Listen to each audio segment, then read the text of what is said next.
जय हिंद दोस्तों, सेवा एग्जाम क्लासेस में आपका स्वागत है। आज हम तारों के बारे में जानेंगे। तारों का निर्माण कैसे होता है, इसकी मृत्यु कैसे होती है, ब्लैक होल क्या है, इसके बारे में जानेंगे। अगर हमारा वीडियो आपको पसंद आए तो वीडियो को शेयर करें और लाइक करें, और चैनल पे अगर नए हैं तो चैनल को सब्सक्राइब करें। हमारे आकाश में अरबों खरबों तारे हैं। हमारे आकाश में अरबों खरबों तारे हैं, लेकिन हम अपनी नंगी आँखों से सिर्फ 2-3 हज़ार तारों को देख सकते हैं। हम आकाश में देखेंगे तो हमको 2-3 हज़ार तारे ही दिखाई पड़ते हैं। हमारा जो सूर्य है वो भी एक तारा है। हमारा जो सूर्य है वो भी एक तारा है।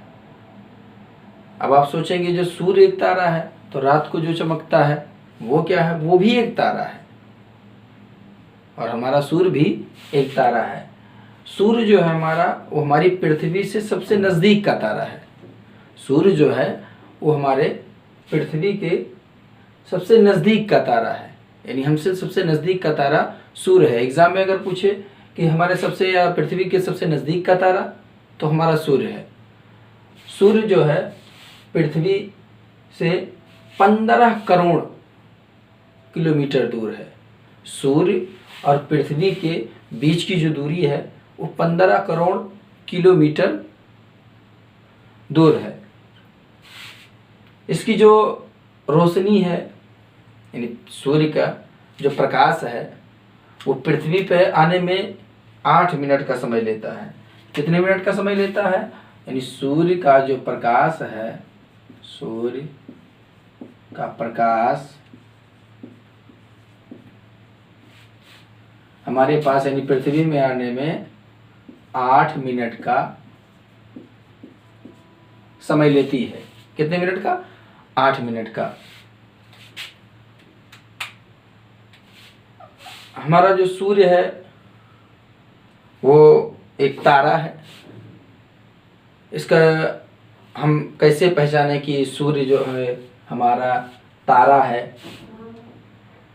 एक्चुअली में तारे में अपनी हीट और लाइट दोनों होती है। जो तारा होगा उसमें हीट और लाइट दोनों होगी, यानी तारे में अपनी खुद की हीट और लाइट होगी। तारे में हीट और लाइट होती है। मून क्या है? यानी जो हमारा ये मून है, ये क्या है? ये तारा है? क्या है? ये जो हमारा मून है वो तारा नहीं है। क्यों तारा नहीं है? क्योंकि इसमें अपनी हीट और लाइट नहीं होती है। तारे में खुद का अपना हीट और लाइट होना चाहिए। भाई हीट और लाइट है तो उसको तारा कहेंगे, और जिसमें हीट और लाइट नहीं होती है वो तारा नहीं होगा। तो ये जो मून है हमारा, ये जो लाइट जो है वो सूर्य से लेता है। जो लाइट लेता है वो सूर्य से लेता है, यानी जो हमारा मून है वो लाइट जो है सूर्य से लेता है और हीट ले ही नहीं पाता है।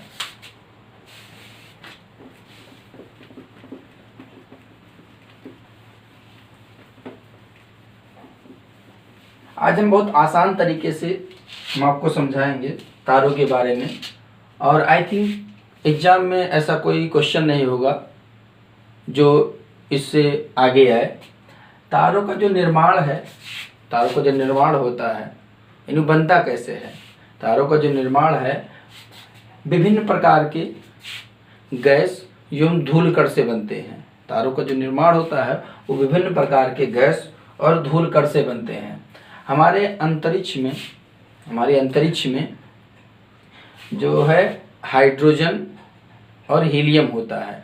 हाइड्रोजन जो है वो सबसे ज़्यादा होता है और हीलियम होता है। और ये जो हाइड्रोजन है ये गैस होता है।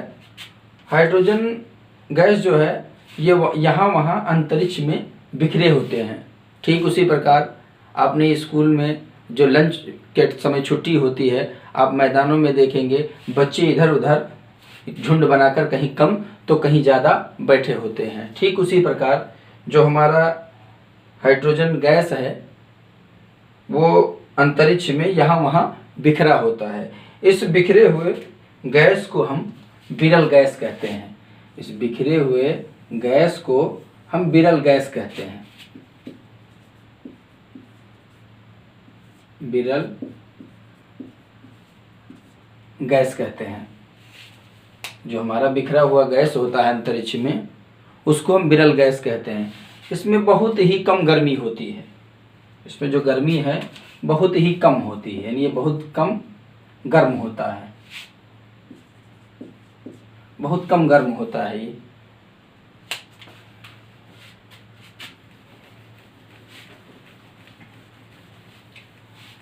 ये जो हमारा विरल गैस है, ये जब गुरुत्वाकर्षण इसमें एक बल लगता है, गुरुत्वाकर्षण बल के कारण ये जो है इकट्ठा होते हैं।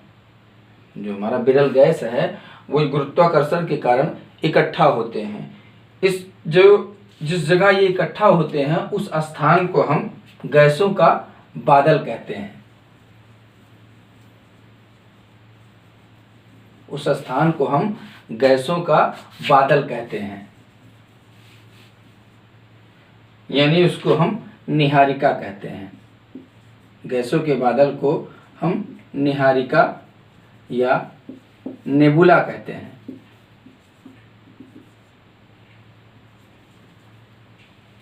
क्या कहते हैं? नेबुला या निहारिका कहते हैं। यानी जब ये गैस दूर दूर थे तो उसको हम विरल गैस कहते थे, और जब ये गुरुत्वाकर्षण के कारण आपस में इकट्ठा हुए तो इसको हम गैसों का बादल या निहारिका कहते हैं। ये जो गैसों के बादल हैं,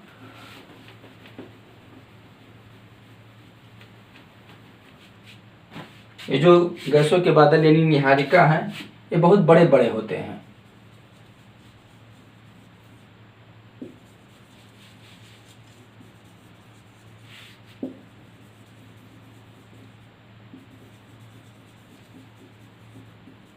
ये बहुत बड़े बड़े होते हैं, लेकिन इसमें एक गुरुत्वाकर्षण बल जब लगता है तो ये गुरुत्वाकर्षण बल की वजह से ये पास पास आने लगते हैं।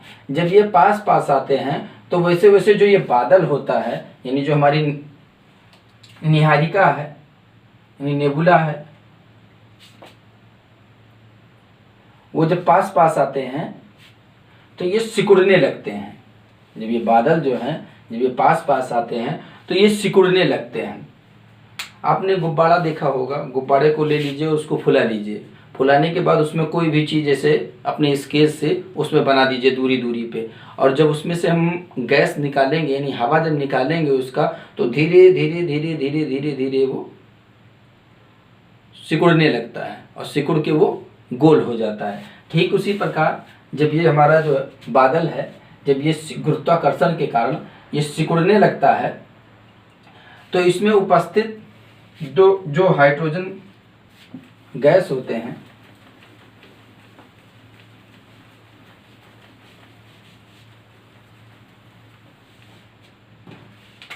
जब ये इकट्ठा हो जाते हैं यानी ये इकट्ठा हो गए, तो इसमें उपस्थित जो गैस के अणु होते हैं वो स्वतंत्र रूप से घूम नहीं पाते हैं। यानी जो इसमें गैस होता है वो स्वतंत्र रूप से घूम नहीं पाते हैं। घूम ना पाने की वजह से इनमें टकराव होता है। जब ये घूम नहीं पाते हैं तो इनमें टकराव होता है। टकराने की वजह से इसमें बहुत गर्मी पैदा होती है। जब कोई चीज़ टकराता है तो उसमें गर्मी पैदा होती है। जब इसमें गर्मी पैदा होती है तो इसका तापमान जो है वो बहुत बढ़ जाता है। इसका जो तापमान है वो बहुत बढ़ जाता है।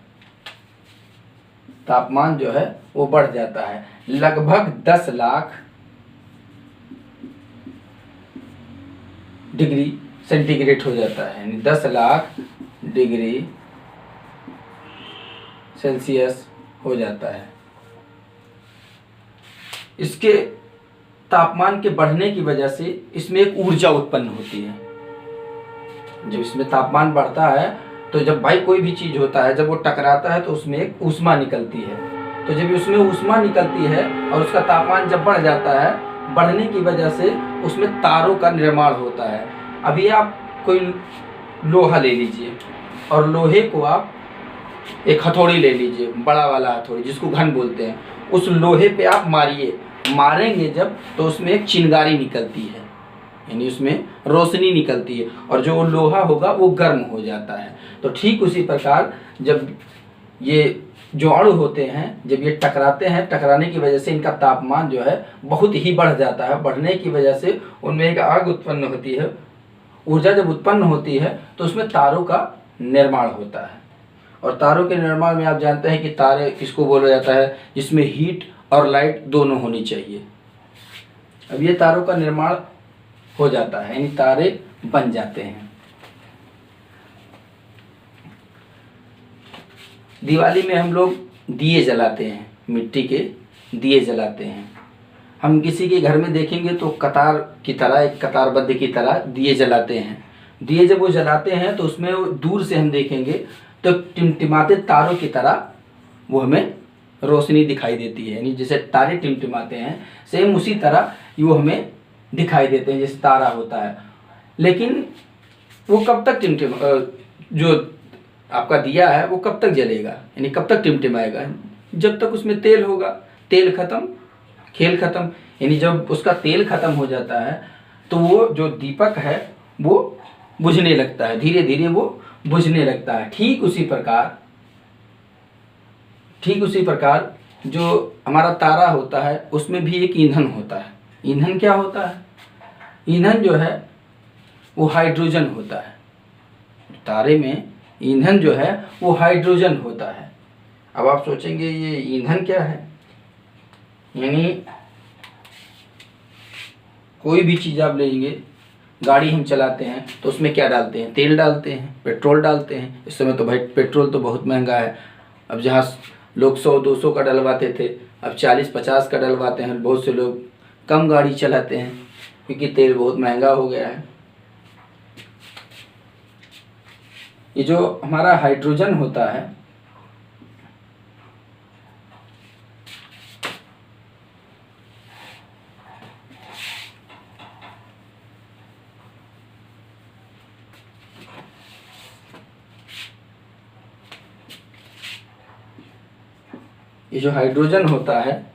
ये हीलियम में बदल जाता है।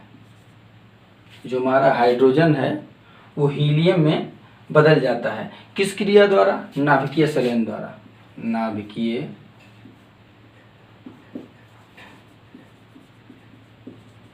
नाभिकीय संलयन द्वारा, नाभिकीय संलयन की प्रक्रिया द्वारा ये जो हाइड्रोजन है वो हीलियम में बदल जाता है।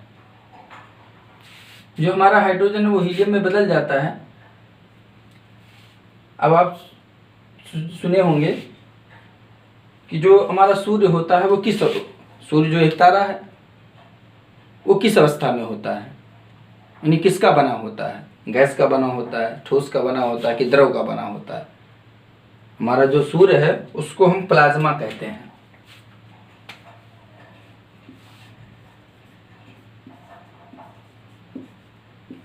अब आप सोचेंगे प्लाज्मा क्या है, बता रहे हैं।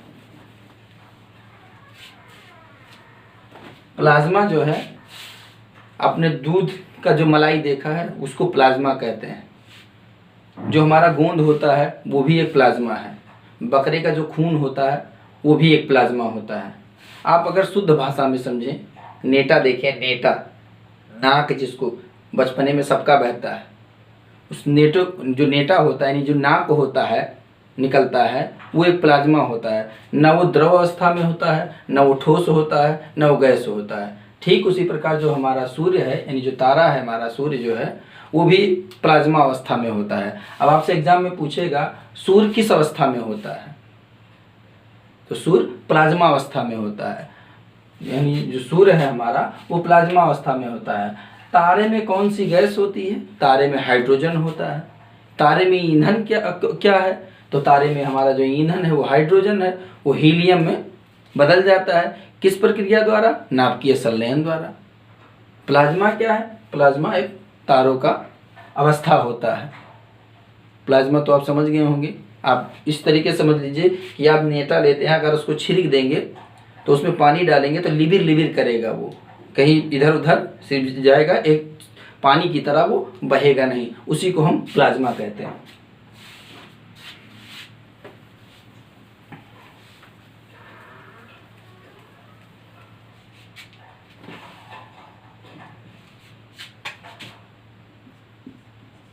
ये हमारा विरल गैस हो गया।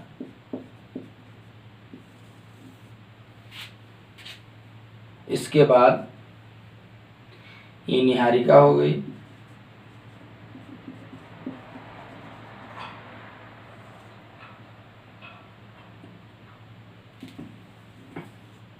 ये नेबुला।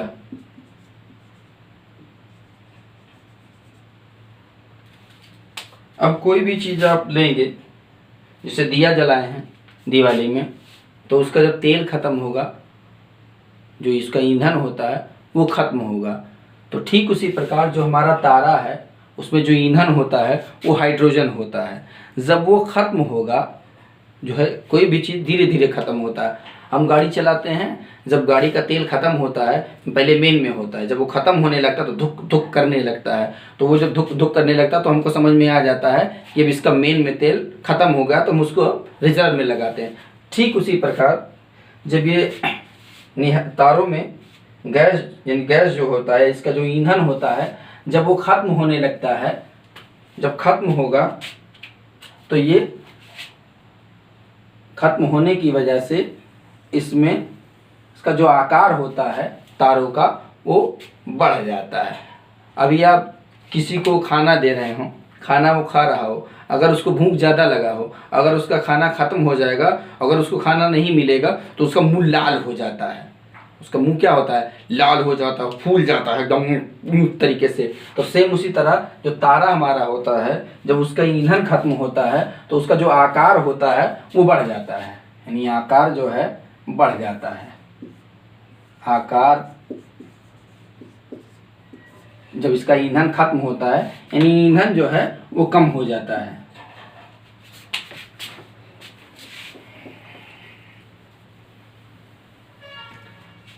ईंधन कम हो जाता है, ईंधन कम हो जाता है और आकार उसका बढ़ जाता है। तो जब उसका तारों का जब ईंधन कम होता है और आकार जब उसका बढ़ जाता है तो उसको हम रेड जाइंट या लाल राक्षस कहते हैं। उसको हम रेड जाइंट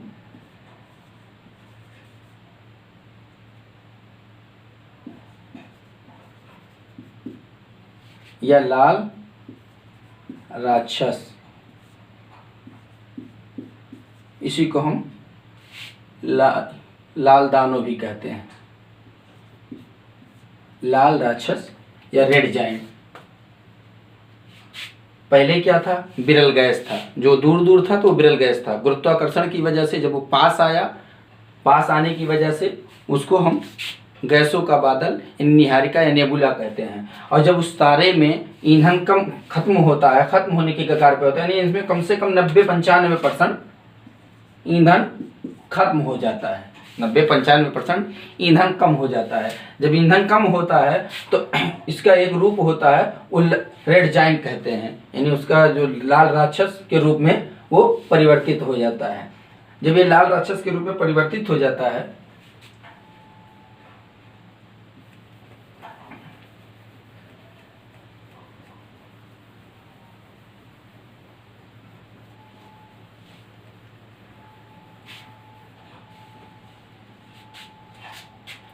जब इसमें कम हो जाता है तो ये लाल राक्षस बन जाता है।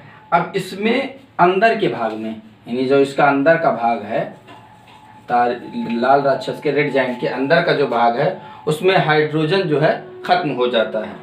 इसमें हाइड्रोजन जो है खत्म हो जाता है। लेकिन इसके बाहरी भाग में, इसके बाहरी भाग में, अंदर वाले भाग में, केंद्र भाग में हाइड्रोजन खत्म हो जाता है। लेकिन इसके बाहरी भाग में जो हाइड्रोजन होता है वो हीलियम में बदलता रहता है, यानी जो उस बाहरी भाग में है उसमें हाइड्रोजन बचा रहता है। तो वो नाभिकीय क्रिया उसमें जारी रहती है। लेकिन इसका जो प्रकाश है बहुत ही कम हो जाता है। जब इसका प्रकाश कम होता है तो इसको हम श्वेत वामन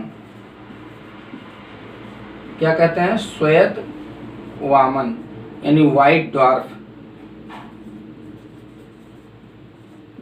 व्हाइट ड्वार्फ, इसको हम व्हाइट ड्वार्फ कहते हैं। इसका जो प्रकाश होता है बहुत ही कम हो जाता है। हमारे जो व्हाइट ड्वार्फ है इसका जो प्रकाश है बहुत कम हो जाता है। इसी को हम जीवाश्म तारा भी कहते हैं, यानी इसमें बहुत ही कम प्रकाश बचता है, इसलिए यानी इसमें भी जीव थोड़ा सा बाकी है। इसी को इसलिए हम जीवाश्म तारा भी कहते हैं।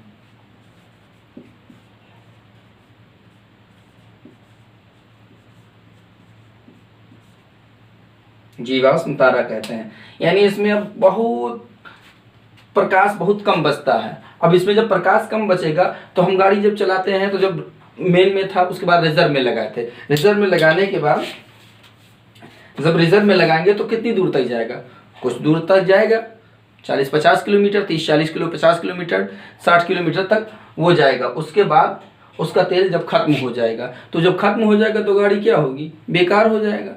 अरे भाई तेल रहेगा तो वो गाड़ी चलेगी, तेल नहीं रहेगा तो नहीं चलेगी। तो जब इसका तेल खत्म हो जाता है, यानी जब ये प्रकाश देना एकदम बंद कर देता है, तो इसको हम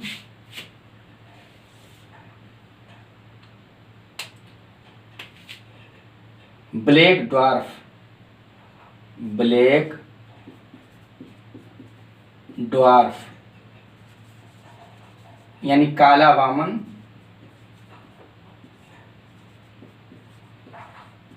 कहते हैं। इसको हम काला वामन कहते हैं। ये एकदम इसमें प्रकाश नहीं बचता है, यानी इसमें प्रकाश जो है वो खत्म हो जाता है, इसलिए इसको हम ब्लैक ड्वार्फ यानी काला वामन कहते हैं। ये कचड़े के समान, इसमें कुछ नहीं बचता है, कोई इसका कोई मतलब ही नहीं बचता है। ये कचड़े के समान अंतरिक्ष में इधर उधर घूमता रहता है। ये जो ब्लैक ड्वार्फ है ये कचड़े के समान हो जाता है और अंतरिक्ष में इधर उधर घूमता रहता है।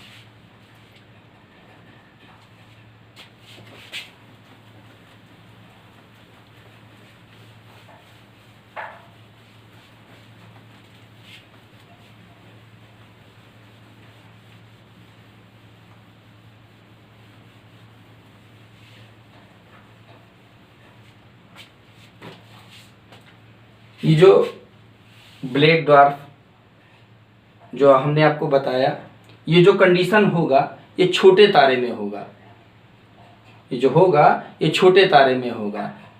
यानी जिन तारों का सूर्य के भार से कम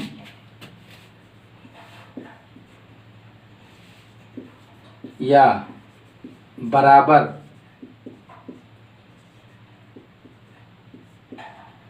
होगा तो वो होगा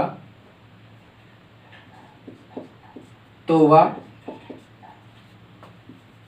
छोटे तारों का कंडीशन होगा।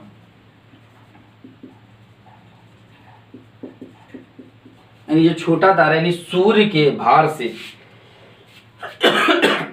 सूर्य का भार क्या है, सूर्य का जो भार है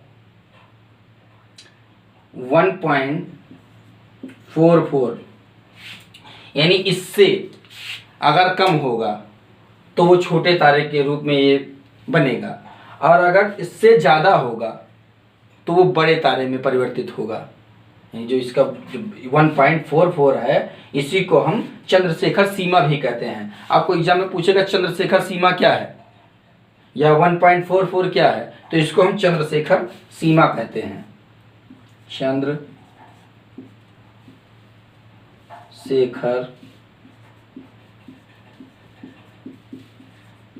सीमा कहते हैं। आई होप आप लोगों को समझ में आ रहा होगा। ये तो छोटे तारों का था। पहले वो बिरल था, उसके बाद निहारिका बना यानी नेबुला बना, उसके बाद वो लाल दानव बना, लाल राक्षस बना यानी रेड जाइंट बना,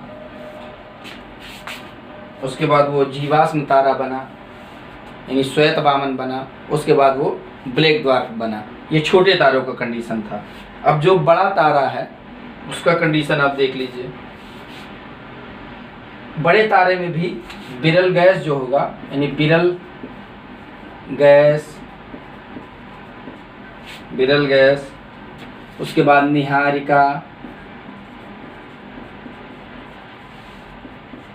उसके बाद जो लाल राक्षस यानी रेड जाइंट है वो बनेगा यानी जो है लाल राक्षस।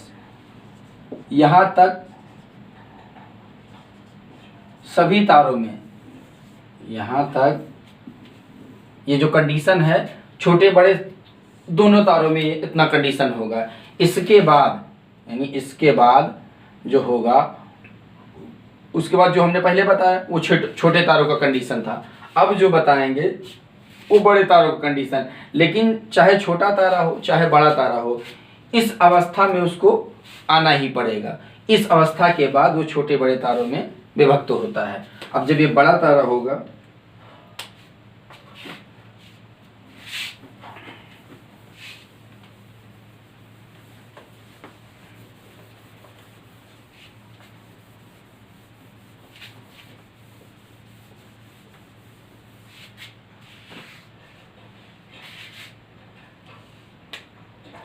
जिन ये रेड जाइंट है यानी लाल राक्षस, रेड जाइंट, इस कंडीशन में जिस तारों का भार सूर्य के भार से ज़्यादा होगा, उसके अंदर के भाग में जो हमारा हीलियम है वो लगातार सिकुड़ता जाएगा। इसमें जो है वो लगातार जो हीलियम है वो सिकुड़ता जाएगा। सिकुड़ने की वजह से उसमें अधिक गर्मी पैदा होती है। कोई भी चीज़ हो, जब उसको सिकोड़ेंगे कोई भी चीज़, उसमें तो अधिक गर्मी पैदा होती है। अधिक गर्मी होने से उसमें जब बहुत ज़्यादा गर्मी हो जाती है तो उसमें एक विस्फोट होता है। इसमें यानी रेड जाइंट यानी का जो आपका लाल राक्षस है,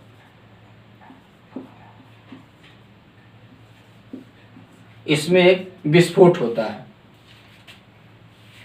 उसको हम अभिनव तारा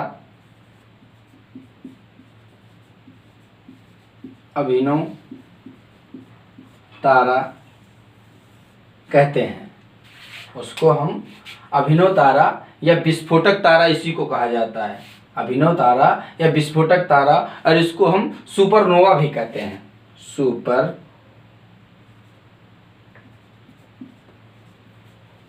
नोवा भी कहते हैं। इसको विस्फोटक तारा भी बोला जाता है,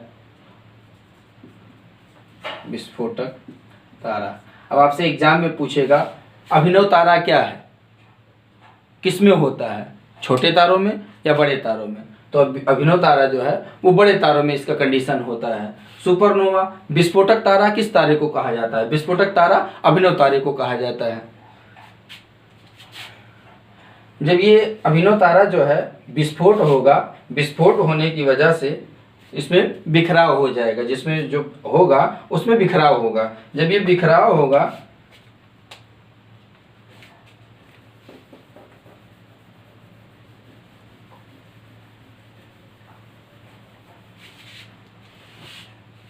इसमें जब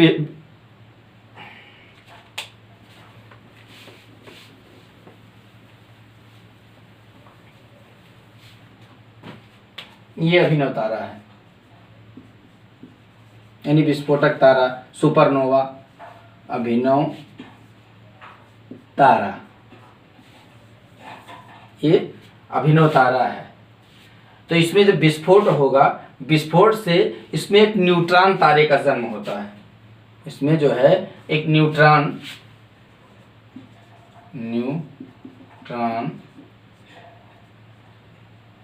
तारे का जन्म होता है। इसका जो साइज होता है वो बहुत बड़ा होता है। साइज जो है इसका बड़ा होता है। ये अंतरिक्ष में बहुत कम गति से घूर्णन करता है, यानी बहुत कम गति से ये घूम पाता है। और इसमें एक क्वेसर और पल्सर होता है। इसमें जो दूसरा टुकड़ा होता है उसको हम क्वेसर या पल्सर कहते हैं। क्वेसर या पल्सर कहते हैं। इसका जो साइज है वो छोटा होता है। साइज जो है छोटा होता है, लेकिन इसकी जो घूर्णन गति होती है बहुत तेज होती है, यानी बहुत तेजी से ये घूमता है। ये घूर्णन गति जो होती है इसकी बहुत तेज होती है, यानी ये घूमता जो है बहुत तेज है। इसकी जो गति होती है उसको बहुत ज़्यादा होती है। अब आपसे एग्जाम में पूछेगा क्वेसर और पल्सर क्या है, तो क्वेसर और पल्सर अंतरिक्ष में एक घूमने वाला तारा है जिसकी गति जो है बहुत तेजी से होती है।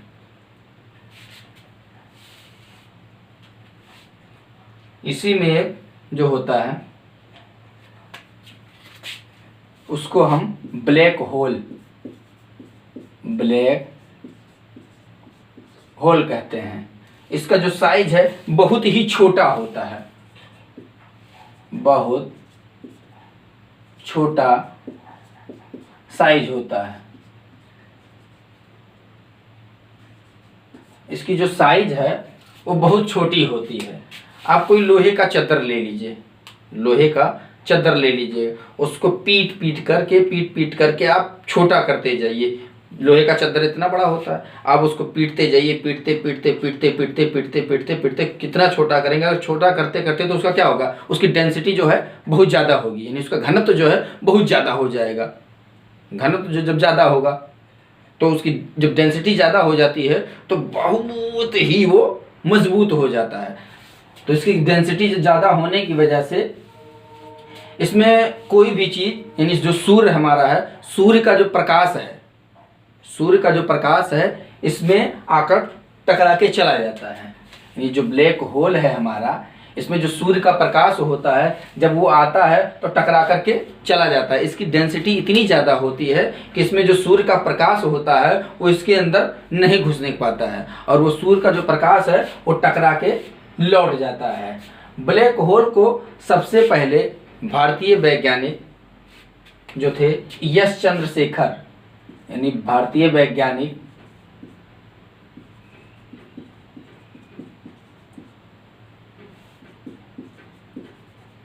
एस चंद्रशेखर ने इस घटना को बताया था।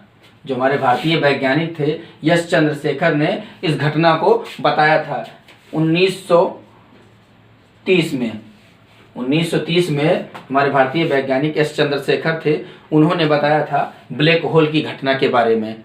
इनको 1983 में, जो हमारे एस चंद्रशेखर हैं, इनको 1983 में नोबेल प्राइज दिया गया था। नोबेल प्राइज दिया गया था।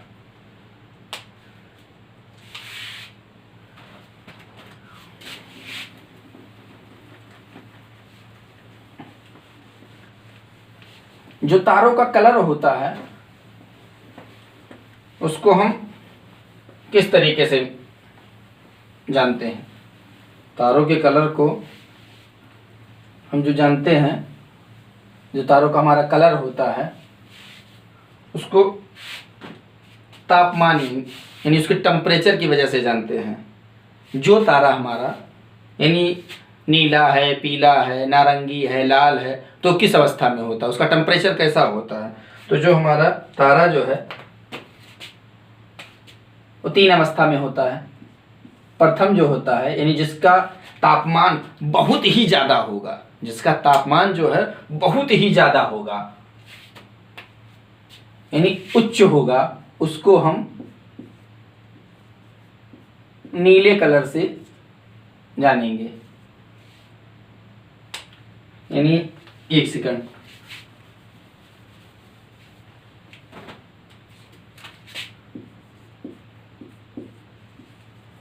जिन तारों का कलर नीला होगा उसका तापमान जो है बहुत ही ज़्यादा होगा, उसका जो तापमान है वो बहुत ही ज़्यादा होगा, यानी उच्च होगा, उसका तापमान जो है बहुत ज़्यादा होगा। दूसरा जो होगा पीला या नारंगी,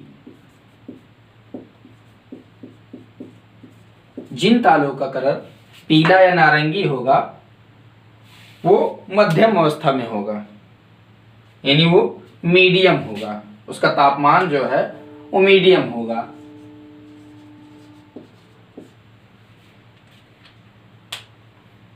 और जिन तारों का कलर लाल होगा,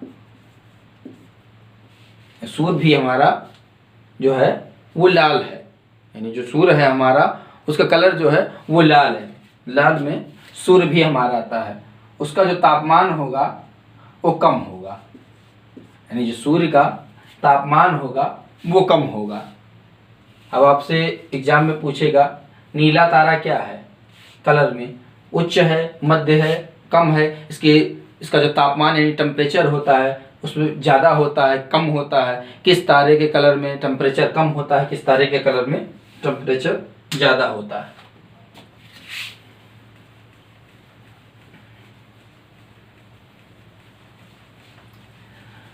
जो हमारा ब्लैक होल है उसकी डेंसिटी बहुत ज़्यादा होती है, यानी उसका घनत्व जो है वो बहुत ही ज़्यादा होता है, तो वो अंतरिक्ष में इधर उधर घूमता रहता है, अगर उससे कोई टकराएगा चूर चूर हो जाएगा।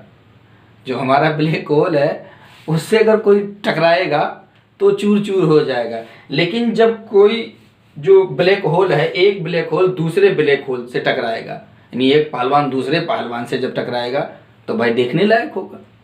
और कोई पतला है और कोई मोटे पहलवान से अगर लड़ेगा तो उसकी हालत क्या होगी।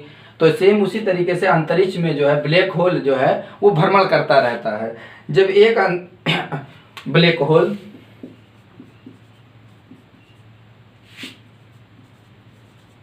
दूसरे ब्लैक होल से टकराता है,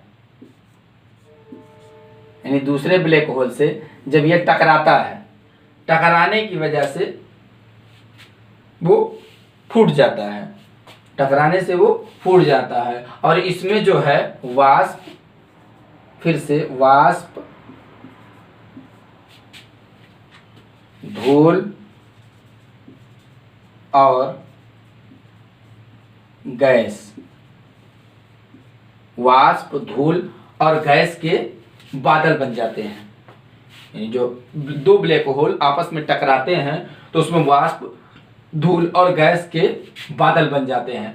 बाद में फिर से इनमें नए तारों का जन्म होता है, इसी से बाद में अब नए तारों का जन्म होता है। जो हम पहले आपसे बताएं कि किससे किसके निर्माण जो है, तारों का निर्माण जो है विभिन्न प्रकार के गैस और धूल कणों से होता है, तो इसी से बाद में यानी बाद में तारों का जन्म होता रहता है, और इस तरीके से तारे बनते हैं और मिटते रहते हैं। आई होप आपको ये चैप्टर जो है समझ में आया होगा। अगर समझ में आया है तो आप हमारे चैनल को सब्सक्राइब करें, लाइक करें और अपने दोस्तों को शेयर करें। जय हिंद।